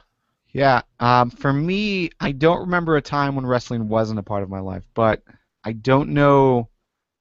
I mean, there were plenty of opportunities for me not to watch wrestling. It's weird. Like, I mean, like through the '90s, I watched wrestling for sure. I know there was a big portion of the '80s I didn't see. I mean, I was born in '82, so um, I didn't see a lot of it. I never saw WrestleMania until the. Well, really, I don't think I ever bought a pay-per-view. I think my first WrestleMania was actually WrestleMania 7 to view. Live, anyway. I saw WrestleMania 6. Uh, I remember my friends got to see WrestleMania 6, and I didn't because it was a Sunday night. We had school the next day. Yeah. And to be at the bus stop, and they're like, dude, Hulk Hogan won. And I'm like, what? Because I was the only Ultimate Warrior fan in the neighborhood, and they had me going for like a day. And they're like, no, seriously, Ultimate Warrior won. I'm like, you're kidding me? Like, no, you won. And I'm like, yeah, suck it. And they're like, no, Hulk Hogan won. I'm like, what? And they're like, no, just kidding, Ultimate Warrior won. I'm like, fuck you, stop doing this to me. Then I had to wait for the video release. Yeah. I mean, I don't know. I mean, I think the coverage of pay-per-views was better back in the day as far as on Raw. I think they showed more clips. I mean, this was before because it seems like the last 10 years is when they went to photos instead of videos, like Right. recapping portions of the pay-per-view. So, I don't know. I think the coverage is a little better. I don't remember like I don't think I've ever bought a pay-per-view. There was one pay-per-view that um my brother bought, and that was the pay-per-view that saw um, Big Show versus Rey Mysterio, and Rey Mysterio was put on a stretcher and then used as Right. a bat. Yep, that was awesome. That was, yeah, Lesnar who did that, right? No, no, that was Big Show. Okay. But I want to say that was within the last 10 years. But still, I think that was like the first like major pay-per-view that I saw. Okay. So I don't know. I don't know. I don't know where I was going. This beer is pretty good though. I'll give it.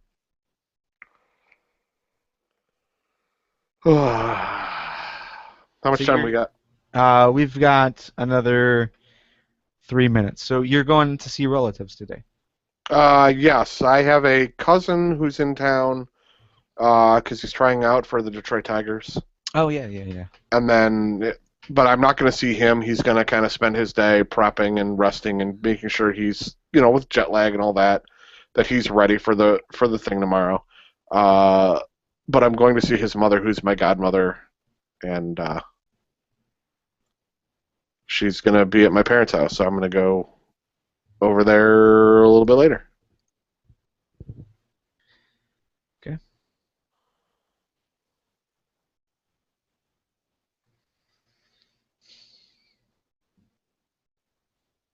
Sounds like fun. We'll see. Yeah, I don't really have any other plans. I think Steph and I were going to do wrestling with beer. The topic was going to be why she's not a wrestling fan, like why she doesn't watch it as much as I do. Okay. Like what's stopping her from watching it? Like, is it schedule or is it, interest or what? And then there was another facet of that topic. Because she seems to enjoy it when we watch pay-per-views. Yeah. But so does my wife. Yeah. She doesn't watch. So we're going to talk about that. We're going to talk about something else, but I can't remember what it is right now. But while we're talking about that, we're going to be fighting zombies in Minecraft. Nice. Which should be interesting.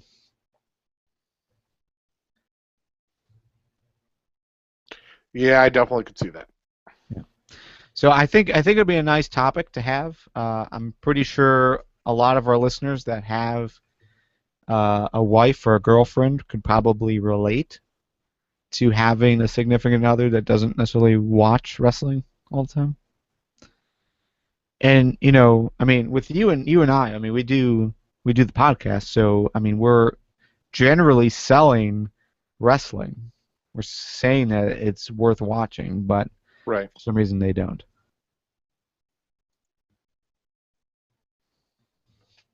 So I don't know. Should be a nice topic. I'm hoping to get some views on YouTube. It's going to be a YouTube exclusive. Okay. And I probably will put it on both the FTW podcast YouTube channel and our gaming thing. But I might change it up just a little bit, or maybe delay it on one or the other. Haven't quite decided yet. Okay.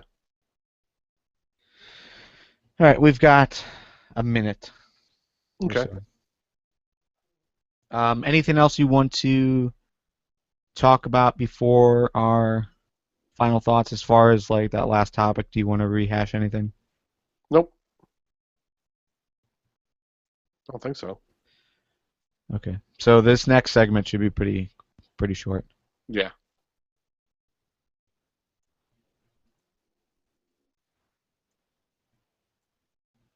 All right. Let me look at my latest tweets. Because I think I explained what that second topic was. All right. I'm going to do that while we're on the air. We're going to go right about now, okay? Alrighty. All right, everybody. Welcome back to Wrestling with Beer. You just heard Slept So Long by Jay Gordon. Before that was When Doves Cry by Prince. I'm sure that was Nick Alexander's favorite. And, of course, our Aquabat song of the episode, the month, which was Giant Robot Birdhead by the Aquabats. So, very cool. Very cool. I've been digging the Aquabats. It's just the right amount of quirk for me. So I enjoy that quite a bit. So I appreciate you putting that into every show. Yeah, it's weird because I think these guys were really hot when I was in high school. Well, when we were both in high school, really. And for some reason, I never got into it until recently. Even though like everyone that I was friends with, they were always into the Aquabats. But for some reason, I just never. I don't know. I don't know what it is. I mean, it is kind of like a jokey band in that the topics that they sing about aren't serious, and I kind of have an issue with joke bands. But so how do you feel about the President of the United States of America?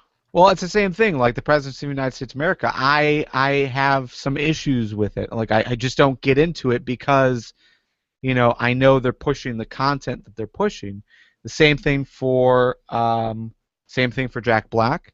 The same thing for Flight of the Conchords. I Jack always Black being Tenacious D. yeah, Tenacious D, whatever. So no, I for some reason I just can never really get into it because I know it's just like a comedy thing and it doesn't really have any staying value and that bothers me. It's not a a music group writing music that can be enjoyed forever. They're throwing some topical things in there that dates them pretty early on. I feel, at least. So, what Tenacious D does, it at the forefront, it bothers me because of that, because of the lyrics, because the lyrics are so important. Most musicians or most songs, how I perceive them, is the lyrics aren't as important as the music they're writing. But it seems with these types of bands, the lyrics are more important. However, because I have that perception, I'm discounting what they do musically. And honestly, Aquabats are a great band. They play awesome music. Same thing for Tenacious D, like it's being talked in the live chat. They do play good music. They're great musicians. So that's just a prejudice, I guess, of me. Gotcha. Yeah, I mean, I enjoy a lot of those bands that you've mentioned. Um, like, I find that the President of the United States of America, for example, are like a timeless band in that they don't tend to stick on anything political. It's not. And Tenacious D is just a big joke. I mean, in that there's no seriousness to any section of it, other than maybe the legalization of marijuana. That's the only thing. Like, they're always talking about getting high and munching Sure. and whatever, and a lot of sex. So it's all sex. But anyway, yeah. Aquabats are good. That's basically what we're saying. And there is actually, Garvin. I mean, you graduated when from high school? 2001. Yeah. I graduated in '97. So I graduated, Close. and then you started high school. But we're close. I mean, we're within 5 years of each Actually, other. no, you were a freshman when I was a senior. Yeah. That's what it was. So, and yet you're still one of my best friends. So, hey, what can you do? So Garvin, how is the beer? Okay, so the beer, changing my point again, but only because I have continued to drink, and it is something I could probably drink all day. I know I said I wouldn't before, but I have started to. So, and I'd be okay with continuing. I mean, it does have a strong flavor. Don't get me wrong. So, I mean, if you had choices, and you had something lighter like a Yingling, or Dortmunder Gold if you're a Great Lakes fan, or whatever you're into. I'm sure if you had a choice, you would move on to something else. But if you weren't in that position like I am right now, this is perfectly acceptable. So I'm good drinking it. I think overall this taste excuse me, has continued to grow on me. It's delicious overall, and we're not saying that because we're trying to be positive on the show. I think honestly, I could continue drinking this for the rest of the day. I could see me drinking this on Tuesday when we do the regular podcast. So yeah, I think this is totally fine.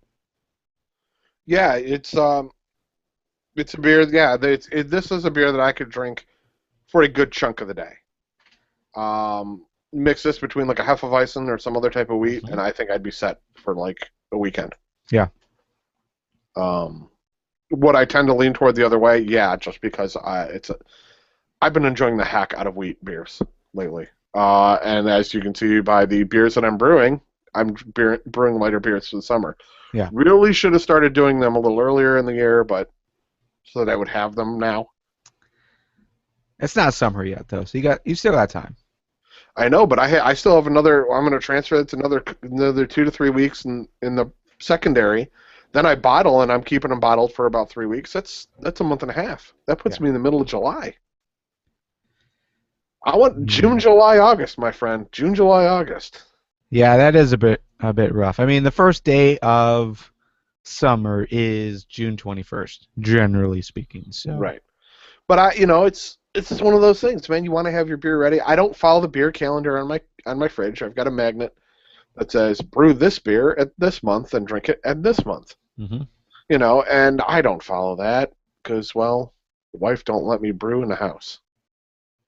That's pretty much the problem for me. And there goes my grammar. Dear. Yeah, But if the she's wife gonna don't have to let get you over brew it. in the house, Yeah. then you're gonna have to be like the rest of America. Look What up if the you White House got beer. one of those fans? There's like that fan that sits above the stove. I forget what Yeah, that's called. But what if you got one of got those? one. Still won't do it. Hmm. I mean, we have one built in. It's kind of crappy. The thing that's going to push me is that if I do not receive, because my birthday's in the middle of June, if my wife does not give me a turkey cooker, turkey deep fryer, Yep. at least a 6-gallon pot, then I will end up buying one myself so that I can actually do it like right out on the deck.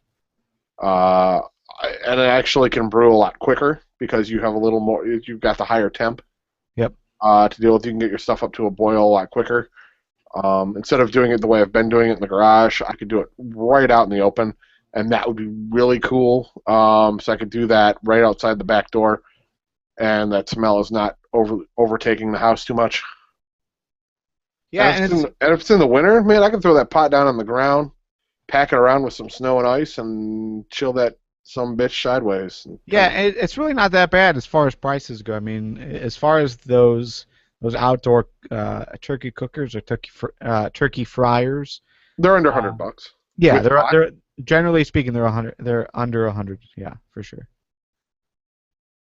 So there you Especially because you're not buying like the oil or the kits or anything like that. So, yeah, it should be good.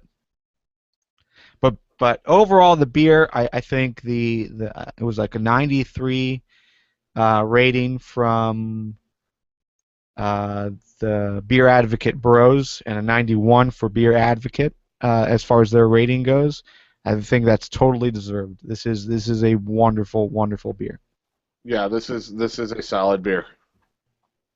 So, Rogues, to you, sir.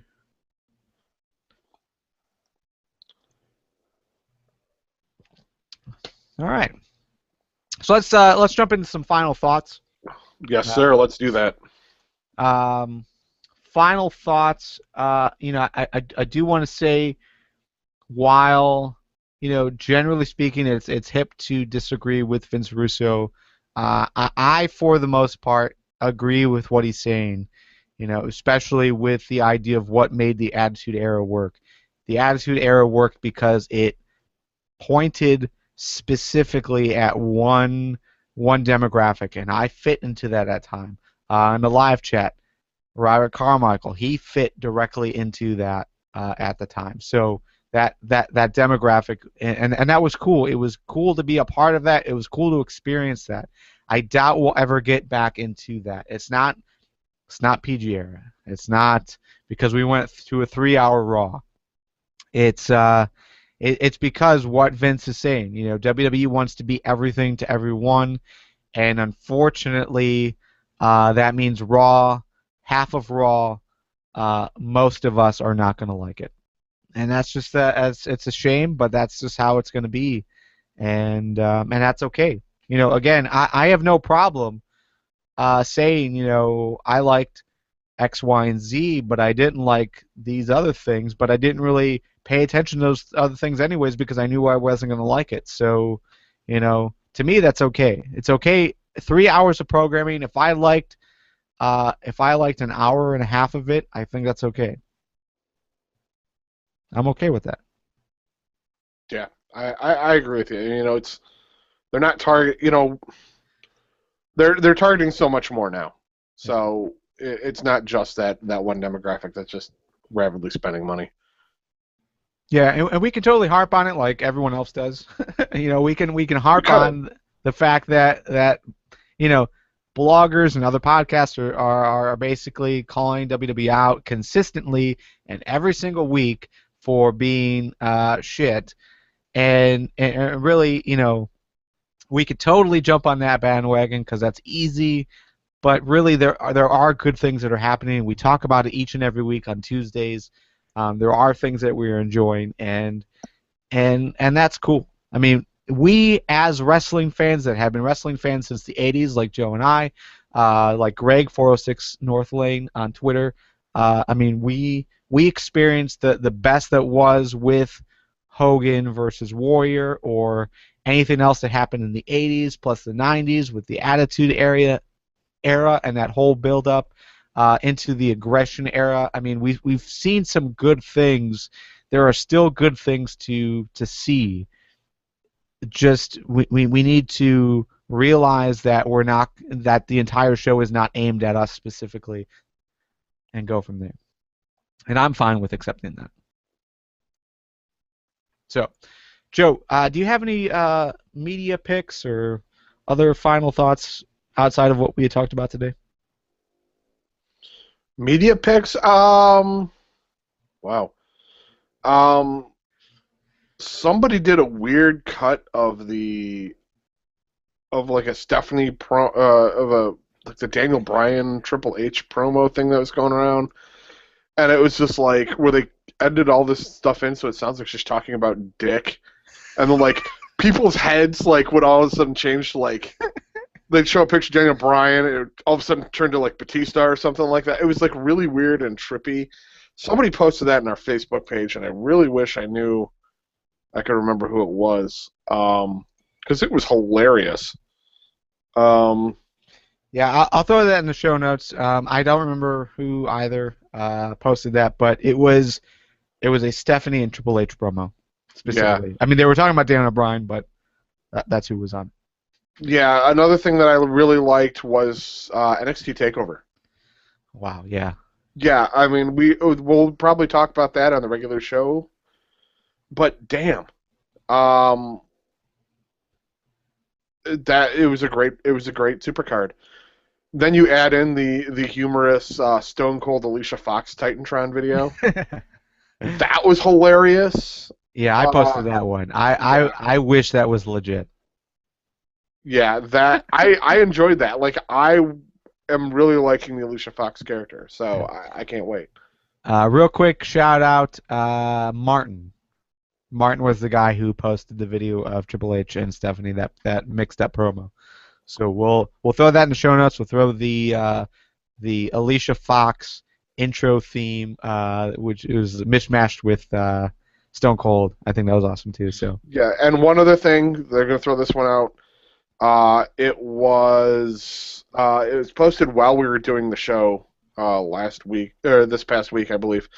That Lewis posted. It's the Mark Henry's new theme, which is Chris Jericho singing on his podcast, singing the Mark Henry theme. But they stuck it to video, and it is just wonderful because it's just Jericho and a cowbell. Somebody's gonna get their wig split. Somebody's gonna get their ass kicked. Somebody's gonna get their wig split. Donk, donk, donk, donk. Beat him up, break his neck, break his neck. Beat him up, break his neck, break his neck. Yeah. Yeah, it's wonderful. Yeah, I enjoyed it. I looked so hard for that. Just trying to find like a YouTube clip of it or something. It's so good. Yeah, and I couldn't find it. Lou, with the magic of the internet and his abilities, was able to procure that. So I was very, very pleased. Yeah, that's all I've got. Yeah, as far as me goes, first of all, as far as what we're doing, Wrestling with Minecraft is something we did about a year ago, where Nick, Joe, and we were building a zombie XP farm, basically, and we did that with a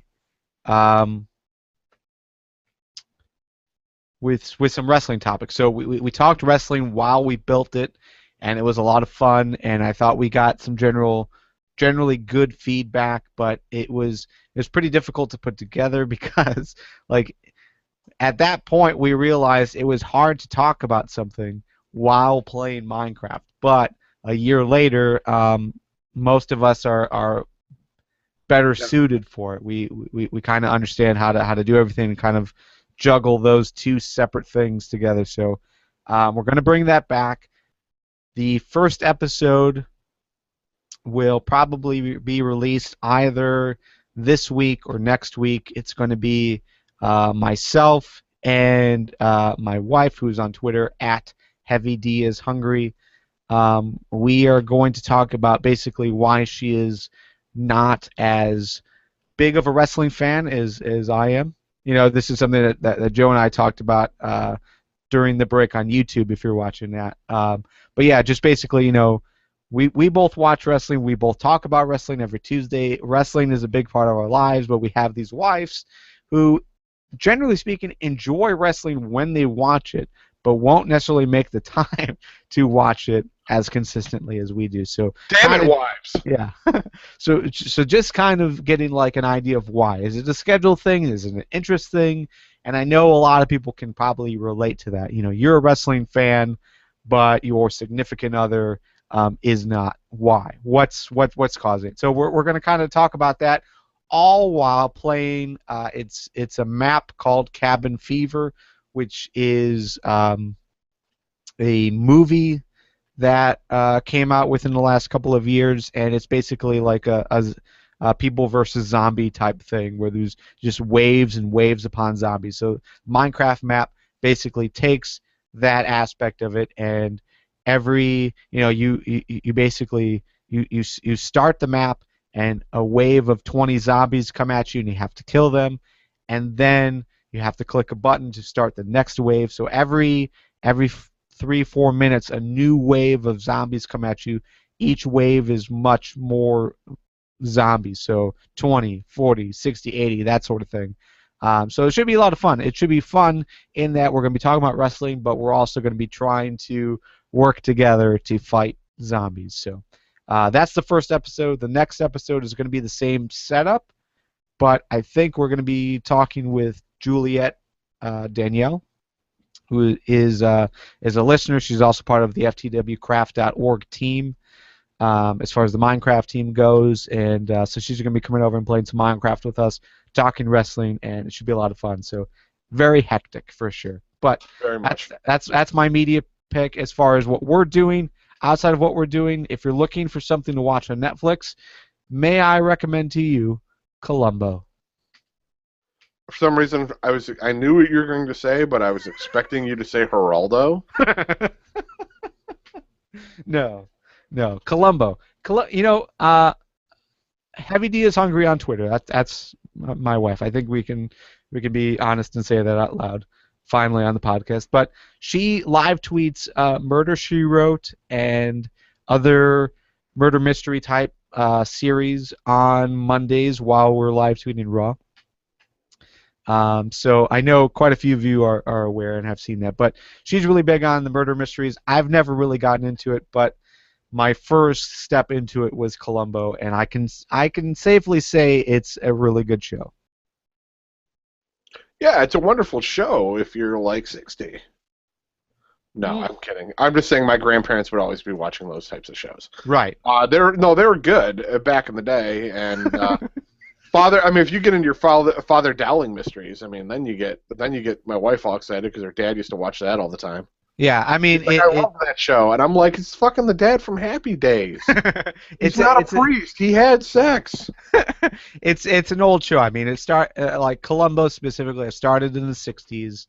I think they ran the first pilot series in the '60s, maybe 1968, and then the rest of the series was from '70s to possibly the '90s. I can't recall when it finally stopped. It stopped in the '80s, but they re-aired them constantly. I want to say there was something else that came out, and it was Columbo themed. Maybe a Columbo series. Funeral. No, he was a lot. No, he was. He's dead now. Yes, Peter Falk. He is dead now. But I mean, I think he did play the Columbo character into the '90s. I want to say. I could be wrong, but I want to say that. Well, you can say that all you want. All right, I'm gonna say it. All right. So, anyways, watch Columbo. It's actually really good. Ba-dum, bum, ba-dum, bum. Uh, Ba-dum, bum, bum. so, as far as final beer review, I mean, we've already talked about it. It's good. Get it. Rogues, Hazelnut, Brown, Nectar. It's very good. You guys should try it. Totally should try it if you can't because you're underage. Well, sucks to be you. Hope you're enjoying us for the wrestling content then, because we're Yeah. not here for the other content. You're not here for the other content. And if you are, well, at least make a list so when you turn 21 and can legally buy beer, you have a long list of beer to bitch at us about. Mm-hmm. Mm-hmm. And I'm hoping that at some point we're going to get somebody who's like, yeah, I was underage like 4 years ago, but listen to your show, and here's the criteria. I think you're wrong on this beer. And just have them bitch at us about us being wrong. Hey, any feedback is good feedback. Yeah, at least we know if we're doing something right or wrong or whatever.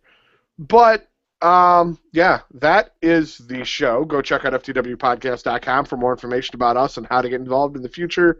We'd love the chance to hear, read, whatever, respond to your feedback, let you know what we think about your feedback. So then you give us more feedback and we can feedback your feedback. And it just cascades. So then we have, like, a long email history that we can just look back on and dream. That's why we bring your questions onto the show, like we did today with Greg's question, 406 North Lane. Yeah. That's why we bring questions onto the show, because we love it. And for even more WWE and TNA discussions with the rest of the FTW community, you need to go to fanstalkwrestling.com. We record every episode of the FTW podcast on Tuesdays at 8 p.m. Eastern on ftwlive.com. We record Wrestling with Beer the last Saturday of every month, except for next month, June. Garvin will be out of town, and I don't feel like doing it solo. And there's all kinds of hijinks involved with that, so Yeah, we'll figure it out. we're going to figure something out. Maybe you'll get 2 in July. Who knows? But we'll get it taken care of. For Garvin and myself and everybody in the live chat, we'll see you Tuesday for a regular episode of the FTW podcast. And last, final song of the day is from Ghostface Killer, my homeboy. Rise of the Black Suits. All hail the president. This is Barack Obama. All right, we'll see you guys later.